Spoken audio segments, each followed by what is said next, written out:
You ask Tiger to solve. This deals with linear equations with one unknown. The final result is x equals 1. Let's solve it step by step. Simplify the expression. Group like terms. Simplify the arithmetic. Group all constants on the right side of the equation.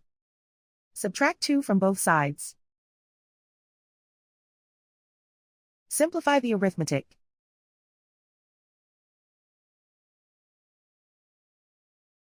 Isolate the x. Divide both sides by -2. Cancel out the negatives. Simplify the fraction. Cancel out the negatives.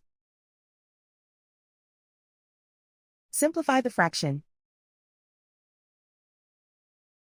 And so the final result is x equals 1.